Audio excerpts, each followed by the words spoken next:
Hi, welcome to another video. I'm Nan Ross, and today's episode is how to change your self-image.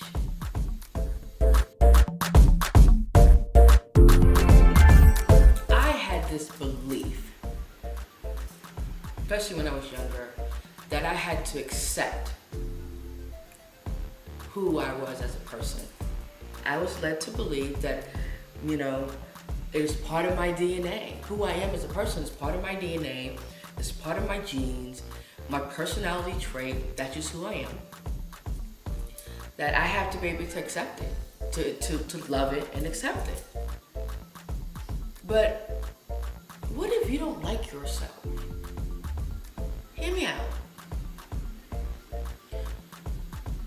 What if you don't like or tired of experiencing pain and suffering, like repetitively? What if you're tired of going through a financial struggle? It seems to be like something most of your life that you seem to just be robbing Paul to pay Peter. What if there's a personality characteristic that you know that is holding you back from your true potential? What if someone looks at you and only notice your flaws? And yes, you can change your self-image. You can become a better version of you, where you're not attracting so much pain and suffering. That when people think or look at you, it's of dignity, it's of respect, it's of love, instead of hate. This electromagnetic field, also known as aura, it actually surrounds us. This electrical impulse is a reflection of your thoughts, your desires, and your feelings. And depending on what you're thinking or what you're feeling, it is going to attract situations and people that's in alignment with that electrical impulse. It's kind of like a magnet. So for example, if you seem to be in a constant state of mind of depression or anxieties, let's say more than 50% of your day, you might be depressed or worried. You will start to attract people who are worried. You will start to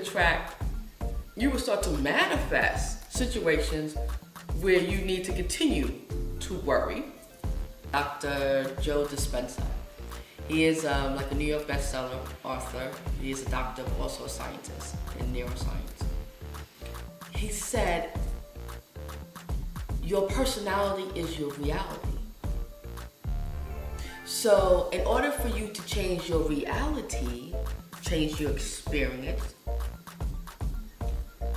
and change the people that you're attracting, you have to change your personality.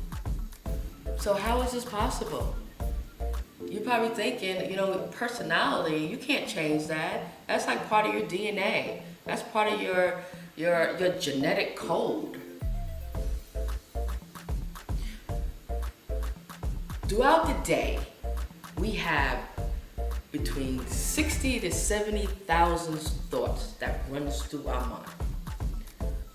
Not all is gonna have some type of emotional attachments to it. Some it just flies by, you don't really pay attention to it, you don't act on it.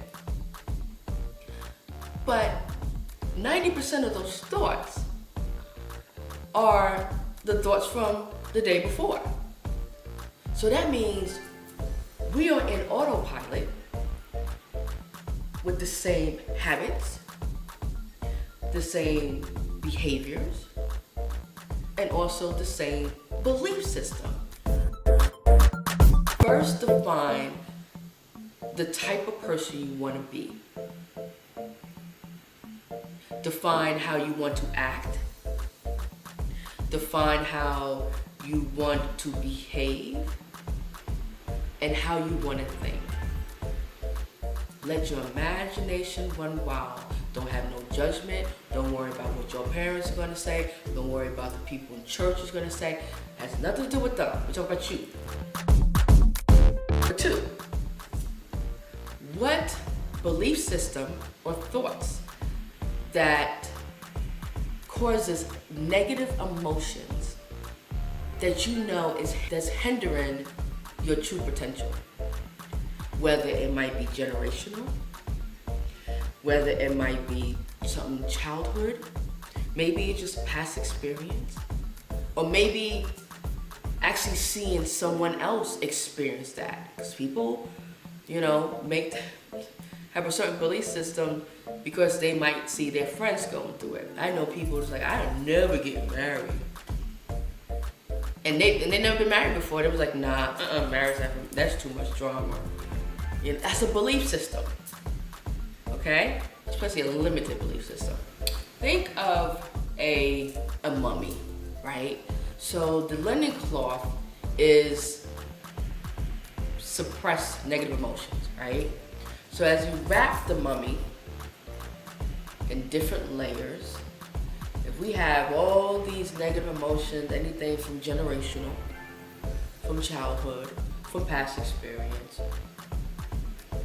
and they are not being resolved, we're technically like walking around with very alive emotions. So technically, we all kind of walking around as a falsified identity. We're not even who we are. You can't be who you truly are as a person when you have buried alive emotions. So when we have these incorrect perceptions about ourselves, we make like ineffective decisions. And that gives us like unwanted results. So let's correct those perceptions or change them to change the results. If you could create a more empowering belief system, what would it be? Take that list and then write down the more empowering belief system that you want to change. Now, this can be a little challenging for some people, especially when certain belief systems might be heavily rooted in religion or even generational. But no one can save you. Only you can. No one's going to help you change your life. Only you can. Okay, so the fourth way, or the fourth step, is what emotions you want to feel with this empowering belief system. Because that is the key. You got to define how you want to feel. So when we create this new thought form, this new belief system, along with a feeling or emotions, there's something called the neuropeptide, which is a protein-like molecule that actually sends a message between the brain and the body. And based on the type of emotion, it's going to trigger certain hormones. Emotions like, anger, depression, it actually triggers the stress hormones, which in return is going to manifest unhappy situations. On the other hand, if it's the more positive emotion, it is going to trigger the feel-good hormones, which is your dopamine, which in return will manifest more favorable results. Once you have an awareness that you need to think, change the way you think, change the way you feel, change your behaviors, something happens to our body. There's an interruption. You come in with this new thought process and this whole, which is totally different. It's gonna be like, whoa, whoa, whoa, whoa, hold on. What are you talking about? Love. And talk about happiness. I'm used to depression and worriness. Like, we don't know what to do. So it sends a signal back to the brain, because the brain is only, brain wants us to think what we're used to thinking. So it's just like, you might find yourself saying, well, you know what? This is really gonna work. Oh, well, maybe I'll start in the new year. I got too much going on right now. Or, you might open up your mailbox and get this letter and you be like, damn. And all of a sudden, everything that, from 1 to 4, you just do it out the window. That is going to happen.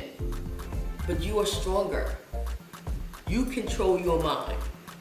So what you're going to say is no. When you start feeling or have the feelings of uncertainty or you're just unsure, you tell yourself, no, I'm going to control my life now.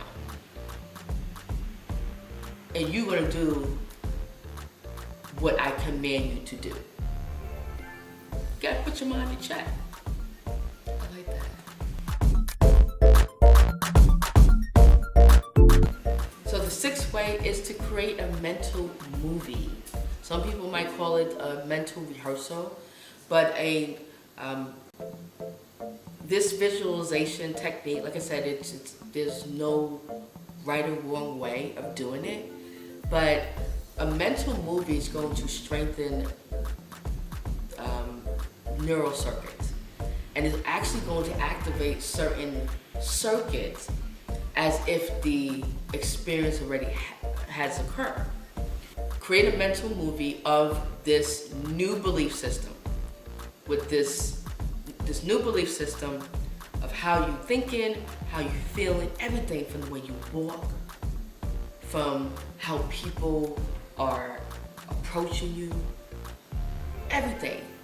Make it up. Make it up. Then start to train your body, the emotions with the visualizations.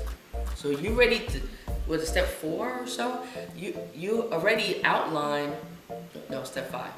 You already outline the emotions that you want to be in alignment with this new belief system. So you will have to start feeling that emotions. And at first it might be hard, but sometimes I've noticed in the beginning with the visualization, I had to think of something totally different. Let's say I wanted to feel the emotions of being happy. So I would have to think about something way left field, something that has nothing to do with what I want to manifest, and get that feeling, get that vibration up, and then switch back into the subject matter in this mental movie. See, our body it's like an unconscious mind. It does not know the difference between a emotion that was created by experience versus an emotion that was created by thought. That's why when you watch scary movies and you jump, like some people, they probably look at scary movies as a joke. Others, they jump in, they add suspense, they get this fight and flight mode for a couple of seconds. But keep watching those scary movies. You're gonna cause some disease eventually. That's why I don't do scary movies. So number 7, you have to be repetitive. Make this a daily practice. If you slip up, it's okay. Don't be so hard on yourself. Like I said, this was part of my journey, and there was times when I slipped up and I was hard on myself, and it was like, you know what? This is part of my journey. as long as you jump back on that bandwagon.